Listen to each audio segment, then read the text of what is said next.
جہاں بھی ہو مجھ پر درود پڑھو، تمہارا درود مجھ تک پہنچتا ہے۔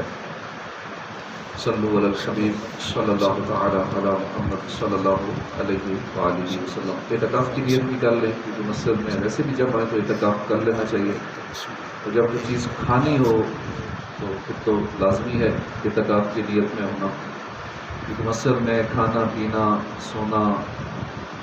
جائز نہیں ہے۔ اعتکاف کی نیت کر لیں گے تو ضمناً کھانا پینا سونا جائز ہو جائے گا،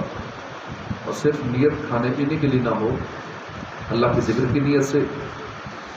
اعتکاف کی نیت کریں، اب ضمناً کھانا پینا جائز ہو جائے گا، کیونکہ لنگر ابھی کھانا ہے تو بہتر ہے کہ ابھی سے اعتکاف کی نیت کر لیں۔ نویت سنت الاعتکاف، دسترخوان لگا دیں پیچھے نا۔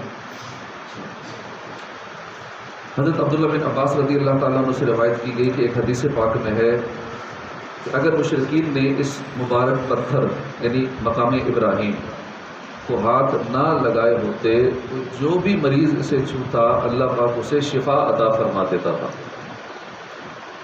اس مبارک پتھر کی شان دیکھیے، کہنے کو ایک پتھر ہے مقام ابراہیم، اس دنیا میں پتھر تو ہزاروں لاکھوں کروڑوں پتھر موجود ہوں گے، مگر مقام ابراہیم وہ بابرکت پتھر ہے کہ جسے اللہ کے نبی ابراہیم علیہ السلام سے نسبت ہو گئی، بس اسی نسبت نے اس پتھر کو ایسا عظیم بنا دیا کہ یہ پتھر ہو کر بھی شفا دیتا ہے، شفا بخش ہو گیا، اور اس پتھر کے قریب دعائیں قبول ہو گئی۔ اب یہیں سے غور کر لیجئے کہ جب ابراہیم علیہ السلام سے نسبت رکھنے والا پتھر شفا بخش ہو سکتا ہے، اس کے قریب دعائیں قبول ہوتی ہیں، تو ابراہیم علیہ السلام کے آقا امام الانبیاء صلی اللہ علیہ وسلم سے نسبت رکھنے والی مدینے کی مٹی، اس میں شفا کیوں نہ ہوگی، جس کو خاک مدینہ کہتے ہیں، تو اس خاک مدینہ میں شفا کیوں نہیں ہو سکتی؟ جب ایک پتھر شفا بخش ہو سکتا ہے، مشکل کشا ہو سکتا ہے،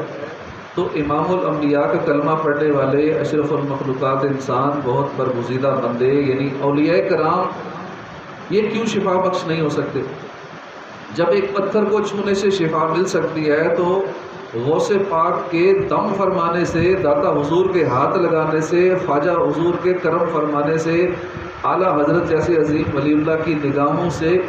کیوں شفا نہیں مل سکتی؟ ان کے قرب میں، ان کے مزارات کے پاس دعائیں قبول کیوں نہیں ہوں گی؟ یقیناً شفا دینے والی ذات اللہ کی ہے،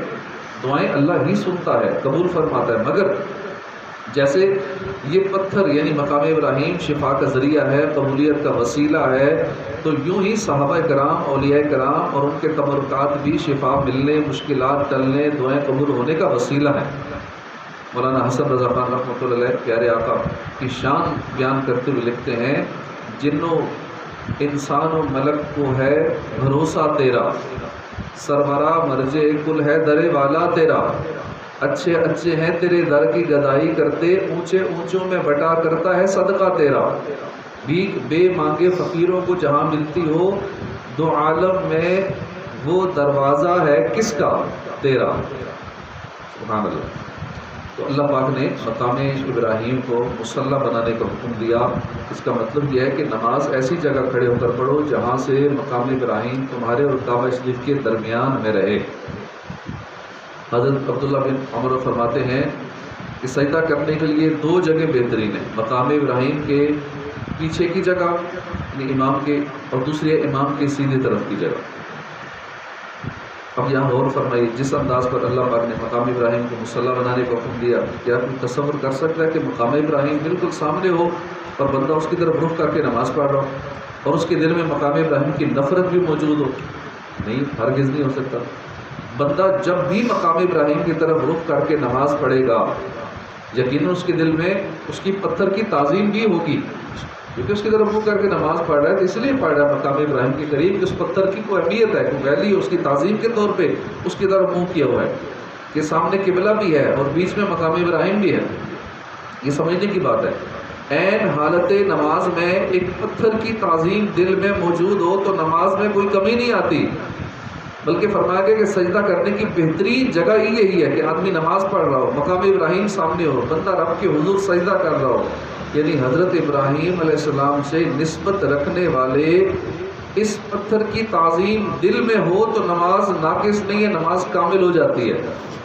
غور فرمائیے، جب پتھر کی تعظیم کی یہ برکت ہے تو وہ عظیم آقا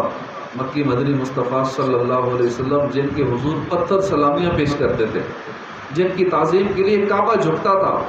ان عظیم آقا صلی اللہ علیہ وسلم کی تعظیم دل میں ہو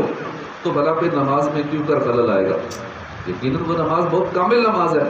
جس میں اللہ کی عبادت کے ساتھ ساتھ تعظیم مصطفیٰ کا خیال بھی دل میں موجود ہوتا ہے،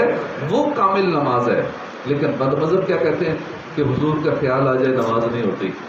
گدے کا خیال آ جائے ہو جاتی، حضور کا خیال آ جائے نماز نہیں ہوتی۔ اور پھر بھی ہم ایسے مولویوں کے پیچھے نماز پڑھتے ہیں، پھر ایسے مولویوں کی تقریریں سنتے ہیں جو ان عقائد کو پروموٹ کرتے ہیں جن کی کتابوں میں یہ عقیدے لکھے ہوئے ہیں، آج بھی نہیں عقائد کا پرچار کرتے ہیں۔ ہاں سر عام کھلے عام نہیں کرتے، جب بندے کو ساتھ ملا لیتے اب پھر یہ عقیدے سکھاتے ہیں سارے۔ تو ایسوں سے بچنا چاہیے۔ کیا کرم کیا تیری یاد نے مجھے آ جگایا نماز میں، میرے اس کی سجدے ادا ہوئے جو قضا ہوئے تھے نماز میں۔ یعنی یا رسول اللہ میں نماز کے لیے کھڑا تو ہو گیا تھا مگر دل پر غفلت طاری تھی، میرا جسم تو نماز میں تھا مگر دل دنیا کے کاموں میں مشغول تھا، پھر کرم ہو گیا، عین حالت نماز میں آپ کی یاد آ گئی، آپ کی یاد نے مجھے خواب غفلت سے جگا دیا، پھر ایسے باکمال سجدے ادا ہوئے کہ پہلے جو سجدے غفلت میں ہوئے تھے ان کی کمی بھی پوری ہو گئی، وہ بھی قضا ہو گئے۔ تو اللہ پاک ہمیں بھی ایسی نماز کی توفیق نصیب فرمائے کہ جس میں تصور مصطفیٰ بھی تھے۔ ایسا نہیں ہوتا کہ جیسے یہ بد مذہب کہتے ہیں کہ حضور کا خیال آ جائے تو نماز ہوتی نہیں،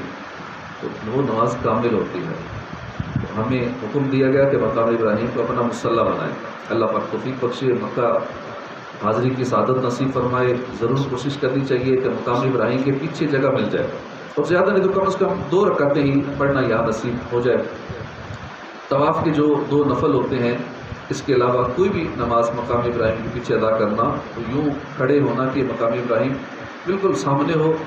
یعنی کعبے اور بندے کے درمیان مقام ابراہیم، یہ مستحب ہے۔ ہمارے آقا صلی اللہ علیہ وسلم کئی بار اس جگہ کھڑے ہو کر نماز ادا فرمایا کرتے تھے، اور ہمیں ان جگہوں کے بارے میں علم ہونا چاہیے کہ کعبے کے قریب بہت ساری ایسی جگہیں ہیں، خاص خاص جگہیں ہیں جہاں حضور نے نماز ادا فرمائی۔ اس میں ایک جگہ یہ بھی ہے مقام ابراہیم کے پیچھے، یعنی بیچ میں مقام ابراہیم ہو، آگے کعبہ شریف ہو، تو وہاں بھی حضور نے کئی بار نماز ادا فرمائی۔ حضرت عثمان غنی کے متعلق آتا ہے کہ آپ اس جگہ کھڑے ہو کر ساری رات نماز ادا کرتے تھے اور روزانہ ایک ہی رکعت میں پورا قرآن ختم فرماتے تھے۔ اللہ ہمیں توفیق عطا فرمائے۔ یہ ایک احتیاط ضرور پیش نظر رکھیے کہ آج کل طواف میں کافی بھیڑ ہوتی ہے، رش ہوتا ہے، اور رش میں کھڑے ہو کر نماز اگر شروع کر دیں گے تو طواف کرنے والوں کو مشکل ہوگی، خود بھی مشقت ہو سکتی ہے، وہاں کے خادم بھی بعض دفعہ رکاوٹ بنتے ہیں۔ ایسی کوئی صورت ہو جائے تو مطاف کے دائرے باہر نکل کر جہاں عموماً نمازیوں کے لیے صفیں بچھی ہوتی ہیں، ان صفوں پر ایسی جگہ نماز پڑھ لیجیے کہ مقام ابراہیم آپ کے سامنے ہو۔ اللہ پاک ہمیں حج عمرے کی ہر سال سعادت نصیب فرمائے، کیونکہ بالکل قریب نماز پڑھیں گے تو اتنا رش ہوتا ہے طواف کرنے والوں کا کہ وہاں پہ آپ کو دھکے لگیں گے، تو نہ بھی دھکے لگے وہاں جو پولیس والے کھڑے ہوتے ہیں وہ آپ کو سائڈ پہ کر دیں گے، تو تھوڑا دور چلے جائیں، مطاف میں تھوڑا پیچھے چلے جائیں، وہاں جگہ بنی ہوتی ہے، وہاں نماز پڑھ لیں۔ اللہ ہمیں بار بار حج عمرہ نصیب فرمائے، آمین بجاہ نبی الامین صلی اللہ علیہ وسلم۔